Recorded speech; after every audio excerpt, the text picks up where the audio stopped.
આજે આપણે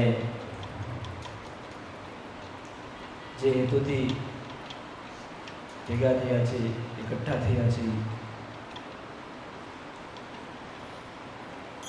જેમની દિવ્ય પ્રેરણાએ આપણને એકત્રિત કર્યા છે અને એમની પ્રેરણા ફરી વખત આપણને એકત્રિત કરતી રહેશે. આ પદ જેમનું છે તે સદગુરુ શ્રી દામજીરામ બાપુ, જે મારા ગુરુદેવના ગુરુ છે. દામજીરામ બાપુ વિશે આપ સૌ જાણતા જ હશો, છતાં પણ આ બાપુની વાણી છે જે આપણે ગાઈ રહ્યા છીએ. બાસનો છોકર છે.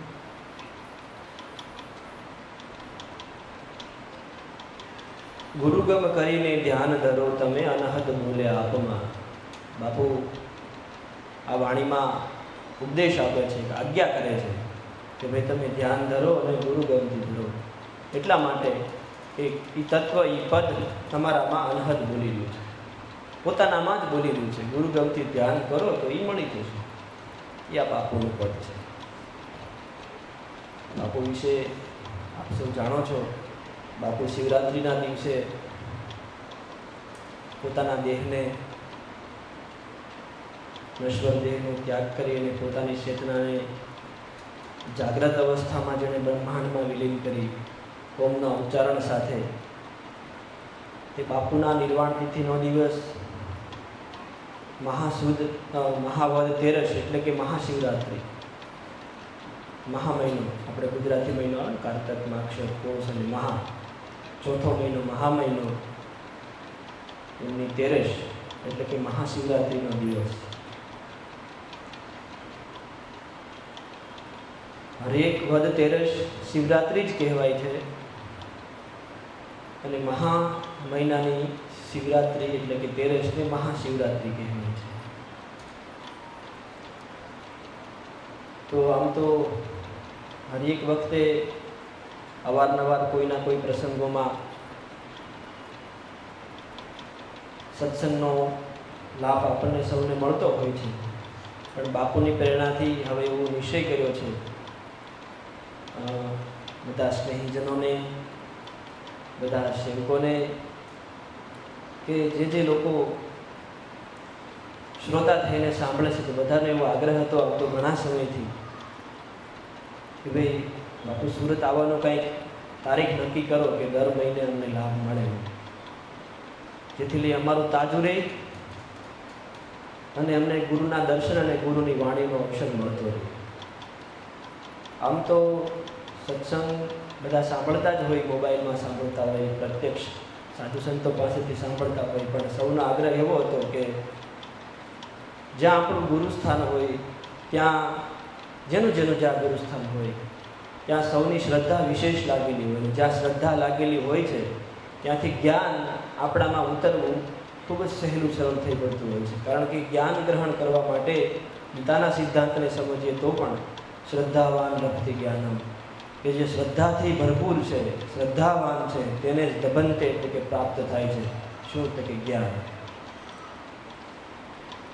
હવે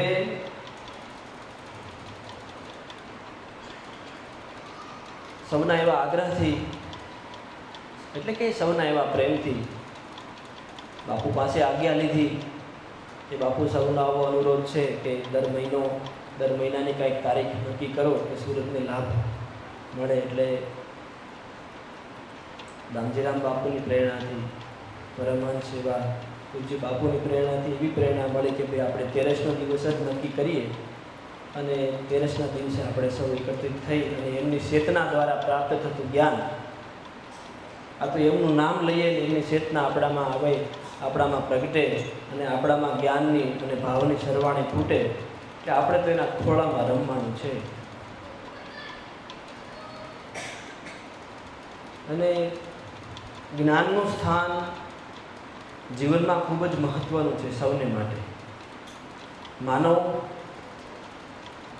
પોતાના જીવનમાં સાર્થક કરવા માટે કે જીવનની ઉપલબ્ધિઓ પ્રાપ્ત કરવા માટે ત્રિશક્તિ પ્રાપ્ત કરતો હોય છે.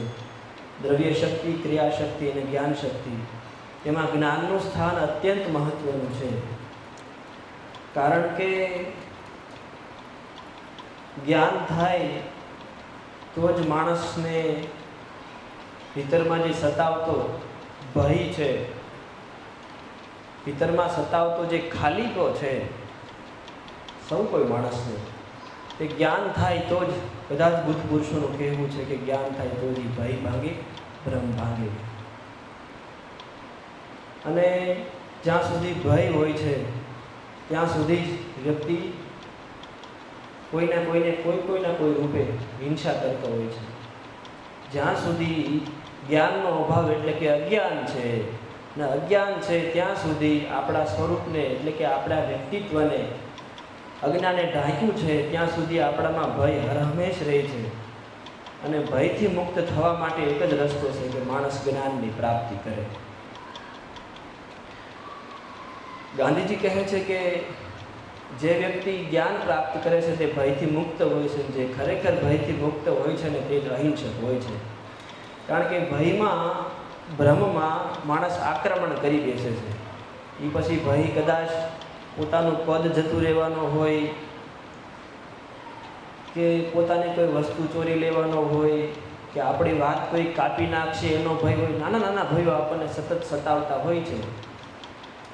એ બુદ્ધ પુરુષોનું કહેવું છે કે જ્ઞાન થાય તો જ એ ભયથી આપણે દૂર જઈ શકીએ. જેવી રીતે ઘણી વખત કહેતો હોઉં છું કે આપણે અંધારામાં ચાલ્યા જતા હોઈએ. યોગશિષ્ટ મહારામાયણનો આ ઠોસ સિદ્ધાંત છે. અંધારામાં ચાલ્યા જતા હોઈએ અને આપણા પગમાં જે પેલું સાપ આવ્યો એવો આપણને ભીતરથી અહેસાસ થાય કે આપણા પગમાં ચાપ આવ્યો અને જે હૃદયના ધબકારા વધી જાય, ધક ધક ધક ધક આમ ફાફડા ફાફડા થઈ જઈએ. આપણે અતિશય ભય વ્યાપી જાય કે આ પગમાં સાપ આવી ગયો, હમણાં જ કરડી જશે. અને ત્યાં આપણે લાઇટ કરીને અજવાળો કરીને જોઈએ, જોતાં આપણને જણાઈ જાય કે લે આ તો રચ્છી છે, આ તો દોરડી છે. જ્યાં સાપનો ભય ભાંગતા દોરડીની વાસ્તવિકતા સમજાતા જેમ ભય દૂર થઈ જાય છે, એટલે કે પ્રકાશ થવાથી, જ્ઞાન થવાથી સાપનો ભય ભાંગી જાય હૃદયમાં, પછી ભયની ભ્રાંતિ પેલી રહેતી નથી. તેવી જ રીતે માણસને જો ખરા જ્ઞાનની પ્રાપ્તિ થઈ જાય, એટલે કે સ્વરૂપના બોધની પ્રાપ્તિ થઈ જાય, પોતાના સ્વની પ્રાપ્તિ થઈ જાય, તો માણસનો બધો ભય અને ભ્રમ ભાંગી જાય. અને ભાંગવા માટે જ બધા જ બુદ્ધ પુરુષોએ, બધા જ મહાપુરુષોએ પોતાના જીવન લીલા દરમિયાન કે પોતાને પ્રાપ્ત થયેલી અનુભૂતિઓ દ્વારા આપણને કોઈના કોઈ રીતે સતત ને સતત સમજાવવાનો પ્રયાસ કર્યો છે. વધારે હાથ આપવું હોય તો હું એમ કહું કે ભાઈ જ્ઞાન થાય તો જ ભ્રમ અને ભય ભાંગે. એટલે પ્રશ્ન એવો થાય આપણને કે હવે આ જ્ઞાન થાય કેમ, આપણને જ્ઞાન થાય કેમ. હવે હું તમને એમ કહું કે તમારે આ સ્ટેજ ઉપર આવી અને અહીંયાથી 2 ભજન ગાવાના છે ને ઘડીક સત્સંગ કરવાનો છે, એટલે બધે લગભગ ધબકવા મળે, સમજો. એટલે એ અભ્યાસ નહીં હોવાના કારણે, બીજું કંઈ એમાં અઘરું કંઈ નથી. જ્ઞાન તો આપ સૌ જાણો જ છો. પણ જેનો અભ્યાસ નથી, એટલે કે અભ્યાસની પારંગતતા આપણે કેળવી નથી, એટલે આપણા હૃદયમાં ભય હોય છે. ભય એવો હોય છે કે હું કરી શકીશ કે કેમ, હું આ પદને જાળવી શકીશ કે કેમ, આ સમયે મારામાંથી જે પ્રવાહિત થશે તે લોકોને કેવું લાગશે, અનેક પ્રકારના ભય સતાવે. તે ભય કેવી રીતે ભાંગે? તો કે ભાઈ સહજ વાત, જે વિષયની અંદર આપણે કુશળતા મેળવવી હોય, એટલે કે જે વિષયનું આપણે જ્ઞાન મેળવવું હોય તે વિષયને પહેલાં સરખો સમજવો પડે. સીધી જ વાત. કે ભાઈ હાર્મોનિયમ આપણે શીખવું હોય તો સારે ગમ પધ ની સા, સાની ધપ મગરે સા, એનાથી 7 સુરોની જે રમત છે એની બેઝિક માહિતીથી લઈ એના આરોહ અવરોહને સમજવા પડે. અને એમ કરતાં કરતાં એ વિષયને સમજીએ અને સમજ્યા પછી એને અભ્યાસમાં એટલે કે આચરણમાં લાવીએ, અને આચરણમાં લાવ્યા પછી એને સતત આ જ્ઞાનને જીવંત રાખવા માટે છતાં એનો સતત અભ્યાસ કરતા રહીએ. ત્યારે કોઈ પણ વિષયનું આપણને જ્ઞાન થાય. બરાબર, બહુ સહેલું તમને કરી બતાવવાનું.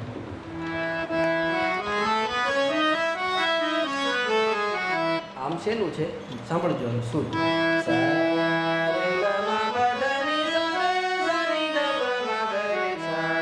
આ શેનાથી આવે? આ કોઈ જ્ઞાન નથી, પણ આ શેનાથી આવે? આના અભ્યાસથી આવે. એટલે હું કહેવા એમ માગું છું, સિમ્પલમાં સિમ્પલ, સાદામાં સાદા દાખલાથી, કે પહેલાં તો આપણે આપણી સ્વજાતને પૂછીએ કે આપણે ખરેખર, મને તો અલ્પેશભાઈ હર વખતે કહેતા હોય કે ભાઈ ગુરુભાઈઓને છે, પછી જે આશ્રમ પ્રત્યે સ્નેહ ધરાવે છે અથવા તો સત્સંગ પ્રત્યે જે સ્નેહ ધરાવે છે, તેના હૃદયમાં લાગણી શું છે, ભાઈ એને શું પ્રાપ્ત કરવા માટે આવે છે, એ વિષયની આપણને ખબર હોવી જોઈએ. ભાઈ આપણે અહીંયા આવીએ છીએ, ગુરુદેવના શરણ પૂજીએ છીએ, તેમની વાણીનો લાભ લઈએ છીએ, પણ શા માટે? વિષય સ્પષ્ટ હોવો જોઈએ ને.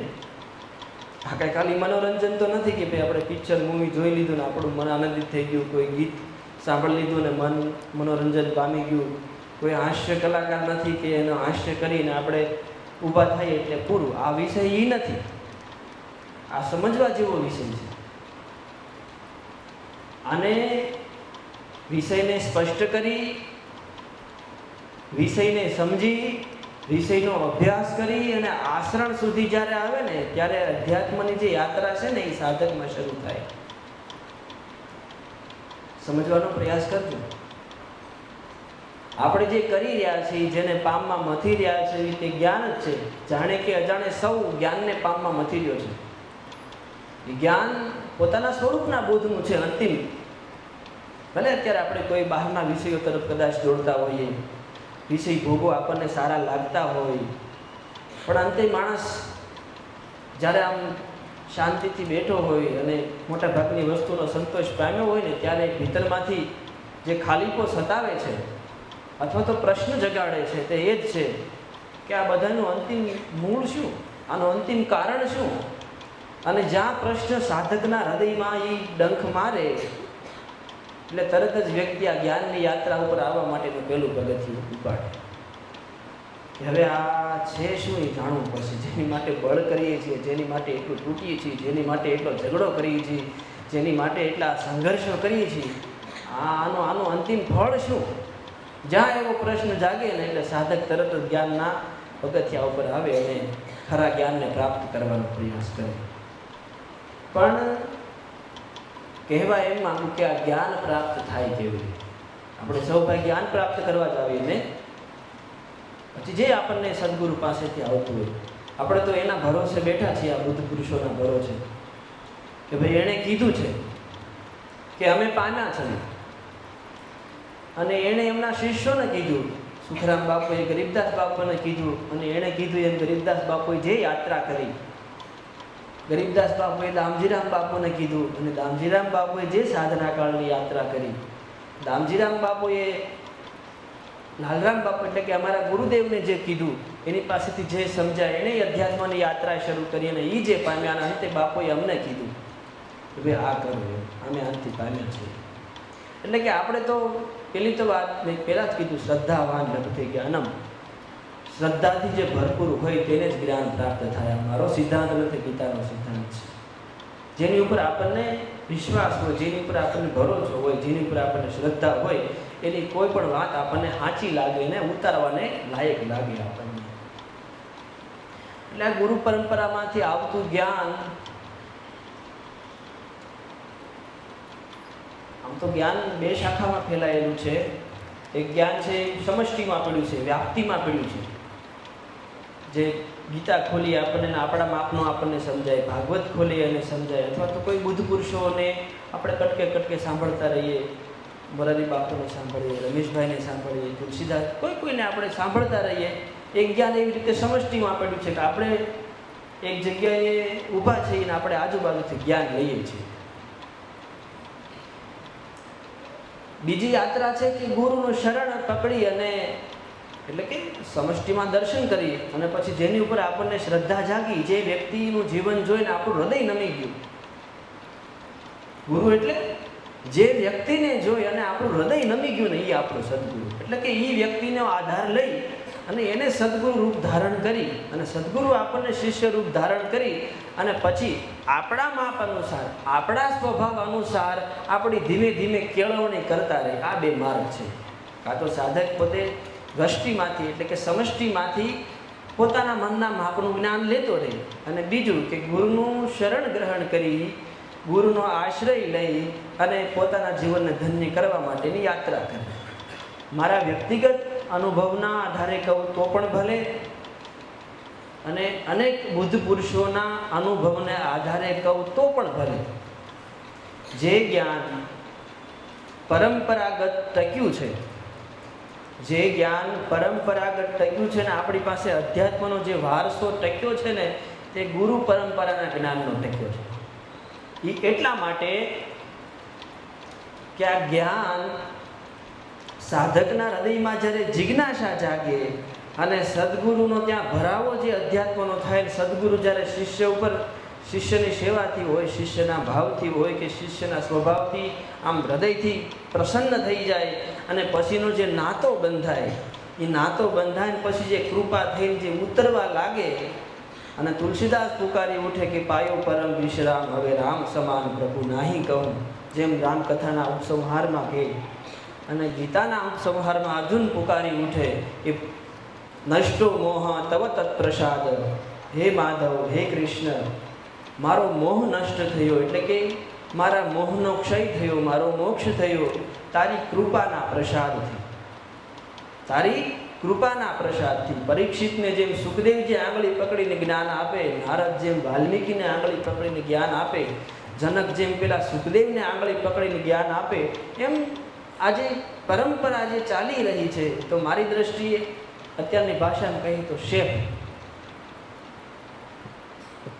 કે રામકથા એ તો ત્યાં સુધી કીધું, જાને બીનો ના કોઈ પરતીતી, જાને બીનો ના કોઈ પરતીતી, બીનુ પરતીતી કોઈ નહીં પ્રીતિ. તુલસીદાસજીએ ત્યાં સુધી કીધું કે જાણ્યા વગર, એટલે કે જાને બીનું ન હોય પરતીતી, જાણ્યા વગર વિશ્વાસ ન જાગે. ગુરુ પરંપરાની જે વાત કરી રહ્યો, જે જ્ઞાન શેપ છે, ખરેખર આપણને સ્ટેપ બાય સ્ટેપ આગળ લઈ જાય છે. કારણ કે દાખલા તરીકે તમે શેઠ હોય અને તમે તમારી નીચે કોઈ માણસને નક્કી કરો અને તમે ઠાની લ્યો કે ભાઈ આ માણસને આ પદ સોંપવું છો, તો એને જ્ઞાન દેવા માટે તમે એને નાનામાં નાની ક્રિયામાં જાગૃત હો.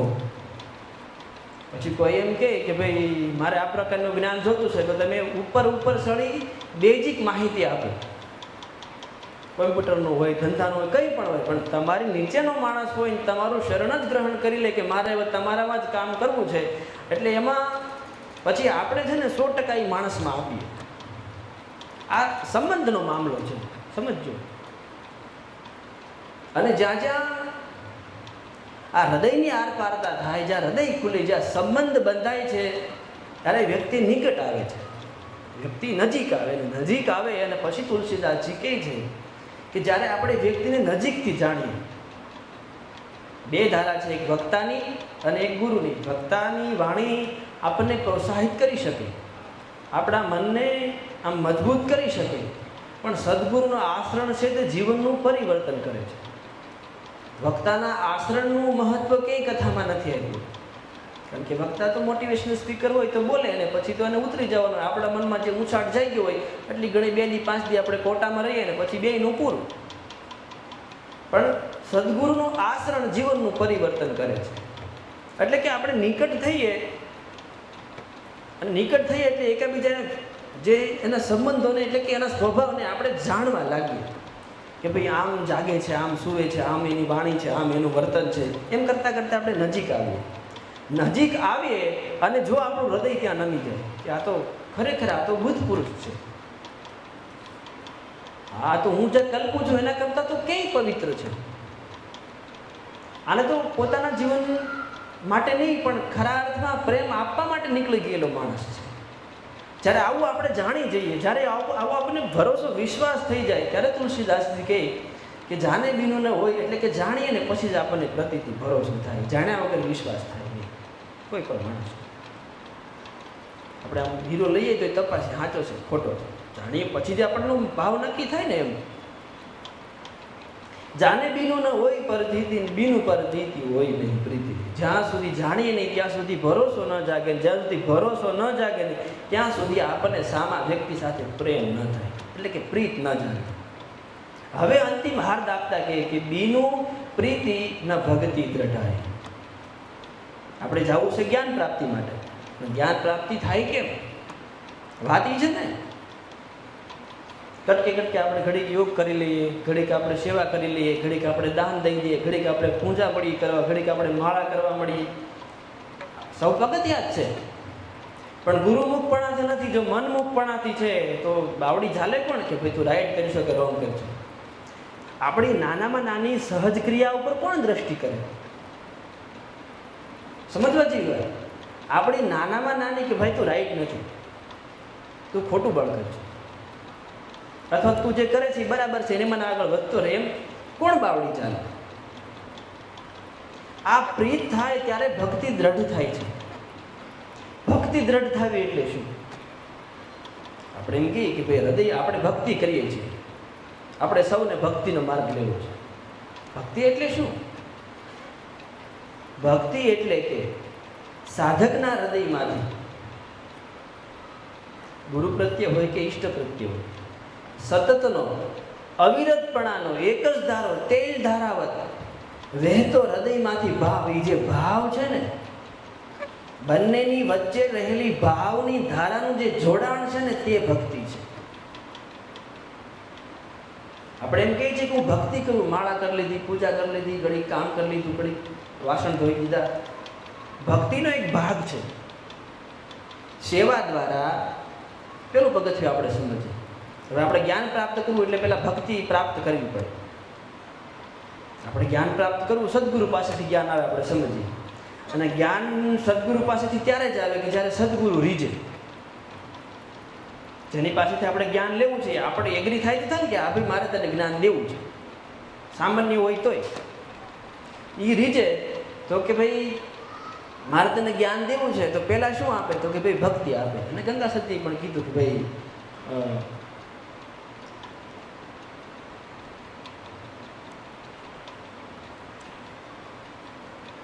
સાધકને પ્રથમ ભક્તિ બતાવવી અને ટાળી દેવા એનો અંતરનો મોહ. કોઈ પણ સાધક આવે, નવોદિત સાધક, એને પહેલાં પ્રથમ ભક્તિ એટલે કે ભાવથી એનું હૃદય ભાવથી ભીનું છે કે કેમ, અને ભીનું નથી તો એમાં ભાવનો ભીના શેડવી, એટલે કે હૃદયને પહેલાં ભક્તિથી ભરી દેવું. પછી એનું માપ આવશે કે આ જ્ઞાન પ્રાપ્ત કરે, એટલે કે આ અંતિમ સર્વોચ્ચતા સુધી જવા પહોંચવા માટે સક્ષમ છે કે કેમ. એટલે જ્ઞાન પ્રાપ્તિ માટે અનિવાર્યપણે જેની જરૂર છે તે છે ભક્તિ. હવે ભક્તિ આપણે કઈ રીતે કરવી? આપણે સૌ ભક્તિ કરી રહ્યા છે. માનો કે તમારે કોમ્પ્યુટર શીખવું છે અને કોમ્પ્યુટર શીખવા માટે તમે હૃદયમાંથી ભાવ એક ધારો જોડે આપણે કોમ્પ્યુટર શીખવું જ છે, આપણે કોમ્પ્યુટર શીખવું જ છે, આપણે શીખવું જ છે. એટલે આજ તમે કોમ્પ્યુટર શીખવા જાઓ, કાલ તમે હાર્મોનિયમ શીખવા જાઓ, પમદી તમે તબલા શીખવા જાઓ, પહેલાંથી તમે આ સાઉન્ડ શીખવા જાઓ, પછી તમે લાઇટ ફિટિંગનું શીખવા જાઓ. તમારી ભક્તિ એક ધારે, પણ એક વિષયમાં નહીં. તમારા હૃદયનો ભાવ એક ધારો, આપણે શીખી જવું છે, આપણે કંઈક મધી લેવું છે, આપણે કંઈક પામી લેવું છે. ભક્તિ એક ધારી, પણ કટકાની અખંડતાની નહીં. ભક્તિ એટલે હૃદયનો ભાવ. પણ ગુરુ સાથેનો જે નાતો છે કે જ્યાંથી આપણે જ્ઞાન લેવું છે, જ્યાંથી આપણે ભક્તિને પામવી, લોહીને તો ત્યાં સુધી કીધું કે ભક્તિની મુક્તિ તમે જાણજો અને બની જાતું દાસનો દાસ. સદગુરુ શેનો દાતા? તો કે ભક્તિનો દાતા, ભાવનો દાતા. આપણને ભક્તિ આપે, હૃદયમાં ભાવ જગાડે. ભાવ ક્યારે જાગે? એનું આચરણ જોઈને, એની વાણીનું દર્શન કરીને, એના સ્વરૂપનું દર્શન કરીને, એમના જીવનનું આચરણ જોઈને. તો આપણે ભાઈ ભક્તિ જ કરવી છે, સદગુરુની જ ભક્તિ કરવી છે. આપણે સૌ કરતા જ હશું. તો હું એમ પૂછું છું કે ખરા અર્થમાં સદગુરુની ભક્તિનું પહેલું પગથિયું કયું? સદગુરુની આપણે ભક્તિ કરવી, આપણે ઈશ્વરની ભક્તિ કરવી છે, તો પહેલું પગથિયું કયું? હૃદયમાંથી આપણે ભાવ નહીં, ધારા જે કટકે કટકે વહે છે, ઘડીક આપણે આમ ફૂલ ભાવાવેશમાં હોય, બ્રહ્મ અવસ્થામાં હોય, પાછું એની ક્ષણ બે ક્ષણ થાય ને ત્યાં આપણે ક્રોધાયમાન થઈ ગયા હોય, ઘડીક પાછું થાય ને ત્યાં તો આપણે કોકની નિંદા કરતા હોઈએ, ઘડીક થાય ત્યાં આપણે કોકના બે ફામ વખાણ કરતા હોઈએ. ભક્તિના કેટલા બધા કટકા! આપણે તો ભક્તિનો અખંડ સ્ત્રોત જોઈએ છે, આપણે તો ભાવનો અખંડ સ્ત્રોત જોઈએ છે. ભાવનો સ્ત્રોત જ્યારે આખો ઈષ્ટ ઉપર સતત વરહે ને ત્યારે ઈષ્ટનું કમળ ખીલી ઉઠે, એની કરુણાનું, એની કૃપા. આપણો ભાવનો સ્ત્રોત જ્યારે એક ધારો અખંડ વહે ત્યારે એની કરુણાનું કમળ ખીલી ઉઠે.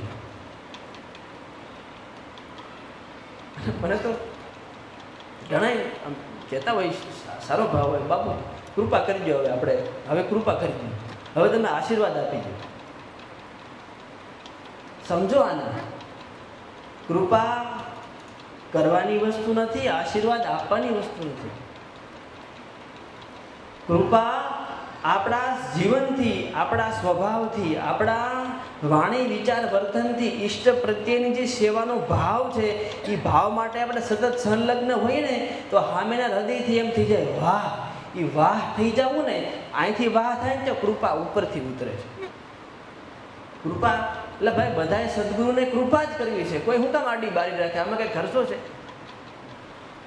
આમાં કઈ ખર્ચો હોય? એમ સુખરામ બાપુ બેઠા છે, ગરીબદાસ બાપુ, રામજીરામ બાપુ, બાપુ રામદેવજી મહારાજ, બધા જ કૃષ્ણ રામ, બધા આમ કૃપાનો આમ પછેડો લઈને સતત ઊભા જ છે. પણ કૃપાને ઝીલવા માટેનું પાત્ર આપણને એમ થાય, આપણને થોડી બુદ્ધિ આવી ગઈ, આપણે થોડું વિચારતા થઈ ગયા, આપણે થોડા ધંધામાં આગળ વધી ગયા, એટલે આપણને એમ થાય કે આપણે પાત્ર થઈ ગયા. એ અને આ બંને જુદું છે. જ્ઞાન પ્રાપ્ત કરવા માટે, સત્યનું દર્શન કરવા માટે, સત્યની પ્રાપ્તિ કરવા માટે સાધકને પાત્ર બનવું પડે, અધિકારી બનવું પડે.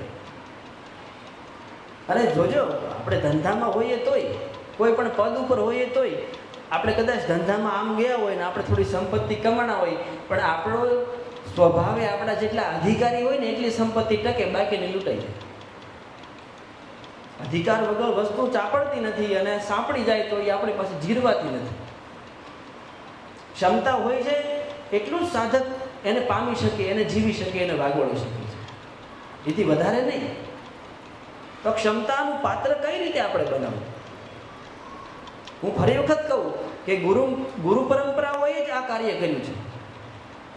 આપણે જોઈએ ને આપણું પરગણામાં તો છેક આપણે રામદેવજી મહારાજ સુધી વયા જઈએ 1400-1500ની સાલમાં. એમના શિષ્ય ગેબીનાથ બાપુ પંચાળમાં. આખો લાંબો ઇતિહાસ ટૂંકમાં કહેવાનો પ્રયાસ કરો. ગેબીનાથ બાપુને બે શિષ્યો, એક આપા મેપા અને આપા રતા, એ બંનેની શિષ્યોની પરંપરાથી સત્તાધાર અને પાળિયાદની પરંપરા ચાલી. ગેબીનાથ બાપુનો એક છેડો એમ ફૂટ્યો જેનાથી સત્તાધાર અને પાળિયાદની પરંપરા, હું સમજુ ત્યાં સુધી 500 વર્ષના ગાળામાં લગભગ 250-300 આશ્રમો કે જેના હજારો સાધકો હશે, પણ એ મૂળ ગેબીનાથ બાપુની એક ફળ હતું. પછી બીજી શાખા હાલી કે ભાઈ બુદ્ધગર સ્વામી.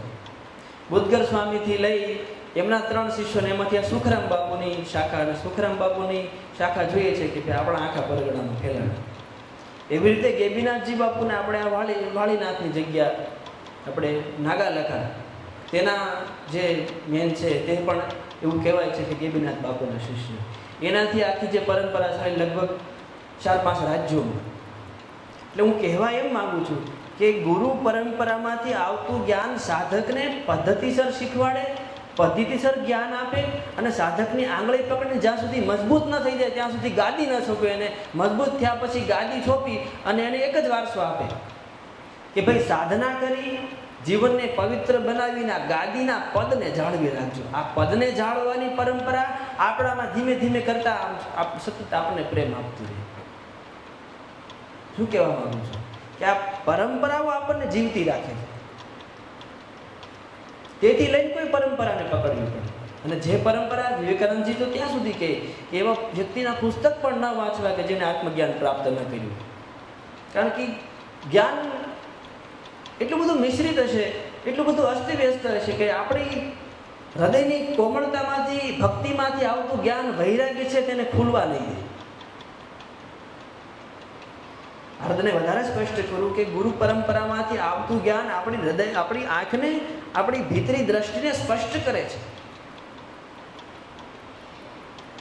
એટલે આ એટલી મોટી શાખા ફેલાઈ અને ગેબીનાથજી બાપુથી લઈને અત્યાર સુધીની જે બહુ ઝાઝા આશ્રમો હશે ને આપણા આખા પરગણાને આમ આ જ્ઞાનના આધારે પરંપરાએ જીવતું રાખ્યું. પણ આ હવે આપણે એ સમયમાં છીએ જ, પણ આ પાત્ર બનવાની પહેલી પ્રોસેસ કઈ? સૌ પોતપોતાની રીતે બળ કરતા હોય. આજ પેટી શીખી લઈને, કાલ તબલા શીખી લઈને, પમદી આપણે સાઉન્ડ શીખી લઈને, એને આગળથી ઇલેક્ટ્રિક શીખી લે. કદાચ આપણે આવી કંઈક તો ભૂલ કરતા નથી ને? કદાચ આવી ભૂલ નથી થઈ જતી ને? એ કોણ જાણે? તો કે સદગુરુ જાણે. ઘણા સમયથી સત્સંગ કરીએ, વિડિયા મૂકીએ, અને બાપુ તો મને એમ કે તું છે ને, હું એવું કરતોય નથી, પણ બાપુ મને એમ કે તું સામેથી જ્ઞાન દેવાનું રહેવા જ દે. જ્યાં સુધી સામેના સાધકને જિજ્ઞાસા નહીં જાગે ને કરવાની, ત્યાં સુધી કોઈ કરવાના નથી. જ્યાં સુધી સામેના માણસને કરવાની જિજ્ઞાસા નહીં જાગે ત્યાં સુધી વાતમાં હા પાડી એની વાત બે બોલ કઈ નીકળી જાય, ત્યાં સુધી કોઈ કરવા નથી. જ્યાં સુધી કરશે નહીં ત્યાં સુધી જ્ઞાનનો આગલો દરવાજો ખુલવા નથી. એટલે કે બળ કરવું રહેવાય. એટલે હું બળ નથી કરતો. તમે બધા જેમ આજ હાર્મોનિયમ શીખો ને કાલ તમે તબલા શીખો ને પમદી ઇલેક્ટ્રિક શીખો ને જુદું જુદું શીખો છો, એટલે આપણને એમ થાય કે આપણે થોડું કંઈ એકમાં થતું હોય, બાપુની પ્રેરણા છે તો આપણે એક કરવાનો પ્રયાસ કરીએ. એમ આ કંઈક જુદું જુદું નથી થઈ જતું ને એમ. એટલે બાપુ તો આશ્રમમાં આવે ને સાધક હોય એટલે પેલું પૂછે ગુરુ કયા હોય, એટલે ધ્યાનમાં બેસશો ભાઈ? એટલે ના પડે એટલે પછી બાપુ આગળ વાત જ ન કરે. તું અહીંયા આવ્યો એટલે પેલા બાપુને પૂછે કે ભાઈ મારે કંઠી બંધાવી છે. એટલે બાપુ પેલો જ પ્રશ્ન પૂછે કેમ કંઠી બંધાવી છે? ભગવાનનું ભજન કરવું છે? કે હા ધ્યાન કરવું છે. ધ્યાન કરીને જે જ્ઞાન, આત્મજ્ઞાન પ્રાપ્ત, સત્ય જ્ઞાન પ્રાપ્ત, જે રીતે વાત થઈ હોય પછી એમ કે હા ભાઈ મારે આ કરવું છે. એટલે પછી સંબંધ બંધાય. અને પછી તો સાધકને શું થઈ જાય કે હવે તો આપણે ગુરુ કરી લીધા એટલે ગુરુ સંભાળી લઈને બધું. પણ હું રાજકોટ ગયો તો આમ મારા રૂવાડા ઊભા કરી દીધા. નહીં કે અમે તમારા સાધક છીએ. એટલે પણ મેં કીધું મારો શું વાત, તમારા સાધક છો યાર, તમારે કંઈ કહી પડે તો ગુરુજી કે કૃપા કરે ને. પણ મેં કીધું કેમ કૃપા કરવી? હું કહું છું નથી એનો અધ્યયન કરવું, નથી એનો અભ્યાસ કરવો, તો એટલે કૃપા યાર કરવી જ હોય. કાંઈ કૃપા ન કરવી હોય કોઈને. સૌ એવું જ ઈચ્છતા હોય કે માણસો શાંતિને પામે, સંતોષને પામે, પોતાના આત્મ સ્વરૂપના દર્શન કરે. આપણે સૌ એવું જ ઈચ્છતા હોય. પણ કે તમે કૃપા કરો તો થાય ને, તમે કંઈક મને બતાવી દો. એટલે હું બતાવું આમ? આ કાંઈ દેખાડવાની વસ્તુ છે? કે એકવાર પરસો બતાવી જાય ને પછી અમે ધ્યાન સાધના કરીએ. એટલે ચમત્કાર, જે કોકને વળી પ્રકાશ જોવો હોય, કોકને નાદ સાંભળવો હોય, કોકને કુંડલીની જગાડી હોય, કોઈકને સકરો જગાડ, જેને જે શ્રદ્ધા હોય. પણ એમ માર્ગ નથી. પાત્ર બનવું પડે. અને જેવી રીતે આપણે કેમ હાર્મોનિયમ શીખવું હોય તો હાર્મોનિયમ માથે જ અભ્યાસ કરવો પડે. એમાં બીજો કોઈ છૂટકો જ નહીં, અને કરવો જ પડે. આ તો સ્થૂળ છે ને. એમ આ ભાઈ સાઉન્ડનું શીખતા હોય, સાઉન્ડનું કરતા હોય, તમે કેટલાય 17 ભાતના સકળ આવે. ક્યારેક એમાં કેમ મેળવવાનું એને એની માથે જ અભ્યાસ કરવો પડે. તો અધ્યાત્મ ઈ માર્ગ જ છે. આ પેલું હાસ્ય કે મનોરંજન કે મોટિવેશનલ ઈ નથી. આ જીવનને બનાવે છે. જીવનને બનાવી અને તમારી નીચલી પેઢી, તમારી નીચે તૈયાર થતી નીચેની પેઢીમાં અધ્યાત્મ ઉગાડે ને, તો આ માર્ગ, આ જ્ઞાનનો માર્ગ સાર્થક છે. નહીંતર આપણે આને મનોરંજન કરીને જવા દીધું. એટલા સમયથી આપણે સત્સંગ કરીએ છીએ અને અમારો હર વખતે સંદેશ હોય છે કે ભાઈ ગુરુ પાસેથી મળેલું નામ કે ગુરુ પાસેથી મળેલી સાધનાની પદ્ધતિ આપણે ઓછામાં ઓછું 15 થી 20 મિનિટ તો બેસવું અને બેસવું. હવે ગુરુની પહેલી સેવા એટલે કે પહેલું પાત્ર બનવાનું જે પહેલું પગથિયું છે ને એ કે જે એટલે આટલા બધા સત્સંગના વિડીયો લગભગ 1000 વિડીયો હશે, એમાં બધા વિડીયોમાં 2 વખત તો વાત આવી જ હોય કે ભાઈ માણસે ધ્યાન મેડિટેશન કરવાનું છે. હવે પહેલું પગથિયું સાધક થવાનું એટલે કે શ્રદ્ધાવાન થવાનું, ભક્તિને પ્રાપ્ત કરવાનું પહેલું જ પગથિયું કે જે ખરા અર્થથી વારે વારે કહેવા માંગે છે એ આપણે શરૂ કરી દીધું કે નહીં? જો નહીં તો ઓલી કૃપાની વાત રાખતા જ નહીં. ઉપરથી એવો કોઈ ઓલિયો આવવાનો નથી ને તમને મહાન બનાવી દે, એવું ક્યારેય નથી થવાનું. નથી પેલો જોક્સ કહે ને કે લગભગ સ્ત્રીઓ વાટે હોય છે, આમ રાહે હોય છે. એક વખત શ્વેત ઘોડા ઉપર બેસી અને શ્વેત વસ્ત્ર ધારણ કરીને રાજકુમાર આવવાનો છે ને મને લઈ જવાનો છે. એ ખાલી કલ્પના છે, કોઈ રાજકુમાર આવવાનો નથી, આના જ આવવાના છે. એવી કૃપા અલગથી આ પુરુષ મળીને આપણને એક પરી મળવાની છે. એ આવડે આજ પર્યું છે, બીજી કઈ પરી નથી. વાસ્તવિકતાને જુઓ. સાધક બનવા માટેનું પહેલું પગથિયું કોઈનો આશ્રય લો, જેને એનો અનુભવ કર્યો. ભાઈ હાર્મોનિયમ માર કોની પાસે શીખે? જે આનો માહિતીગાર હોય, જે આનો કુશળતાવાન હોય, જેને આનો વર્ષો સુધી અભ્યાસ કરીને આની જેને સિદ્ધિ કેળવી હોય એની પાસે. તો અધ્યાત્મ અઠે ગઠે નથી હો. અધ્યાત્મ પદ્ધતિસરનું વિજ્ઞાન છે. આમાં એટલી હળવાશથી નમ્રતાથી વાત. હવે મને એમ થાય બાપુ ના પડી, બળ તો કરતો જ નહીં. એટલે મેં કીધું આપણે બળ કરવાનું થતું જ નથી. હું કામ બળ કરવાનું? શરૂઆતમાં આપણને હોય ને કે આપણે બાપુએ આપણને કૃપા કરીને આપી દીધું, આપણે 5 જણાને હમણાં દઈ દઈએ, સમજાવી દઈએ. બાપુએ કીધું ભાઈ એમ નથી આવતો. 2 દી 2, 5 દી 2, 15 દી 2, પછી બધું 0 થઈ જાય. પછી કે બાપા હવે આપણે તો હાલતા ચાલતા સબરણ કરવી. એ હાલતા ચાલતા સબરણ 7 દી થાય, પછી 7 દી કરી એ છૂટી જાય. આપણી ચેતનાને, આપણા મનને, આપણી બુદ્ધિને આમ એકાગ્ર કરવી પડે. આ વિષય શીખવો હોય તો સુર અરે કેટલો આમ જો આ મેળવવા માટે અઠવાડિયું થયું.